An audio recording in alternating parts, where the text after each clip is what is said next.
പ്രിയമുള്ളവരെ, പെസഹാകാലത്തിലെ മൂന്നാമത്തെ ദിവസത്തിലേക്ക് നാം പ്രവേശിക്കും. എന്നെ തല്ലുന്നവരിൽ നിന്ന് എൻ്റെ മുഖം ഞാൻ മറച്ചില്ല എന്ന യെശയ്യാ പ്രവാചകൻ്റെ തിരുവചനത്തിൽ നമ്മെ ഓർമ്മിപ്പിക്കുന്നു.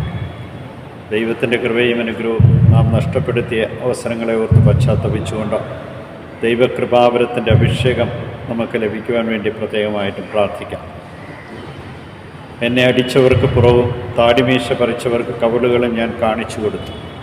നിന്ദനത്തിൽ തുപ്പൽ നിന്നും ഞാൻ മുഖം തിരിച്ചില്ല.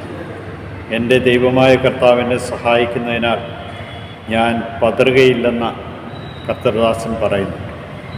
നമ്മളും ഒരു കാര്യത്തിലും പതറാതെ ദൈവത്തിൽ സമ്പൂർണ്ണമായിട്ടും അവിടുത്തെ കരുണയിൽ ആശ്രയിച്ചുകൊണ്ട് നമ്മുടെ ജീവിതത്തെ മുന്നോട്ട് നയിക്കുവാൻ ആവശ്യമായ എല്ലാ കൃപകളും നൽകി അനുഗ്രഹിക്കണമേ എന്ന് പ്രാർത്ഥിച്ചുകൊണ്ട് നമുക്ക് പെസഹ ആഘോഷിക്കുന്നതിന് വേണ്ടി ഒരുങ്ങും.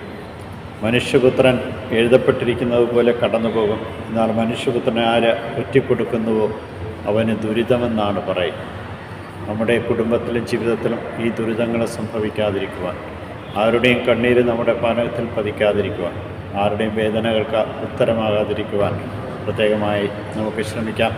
നമ്മെ ഓരോരുത്തരെയും ഇന്ന് അവിടുത്തെ തിരുമുമ്പിൽ സമർപ്പിച്ചുകൊണ്ട് ഉചിതമായി പെസഹ ആഘോഷിക്കുന്നതിന് നമ്മെ ഒരുക്കണമേ എന്നും ഈ ദിവസം മുഴുവനും ദൈവത്തിൻ്റെ കൃപയാൽ നിറഞ്ഞിരിക്കാനും ദൈവം നിങ്ങളെ അനുഗ്രഹിക്കണം. നിത്യം പിതാവും പുത്രനും പരിശുദ്ധാത്മാവും സർവേശ്വര ആമേൻ.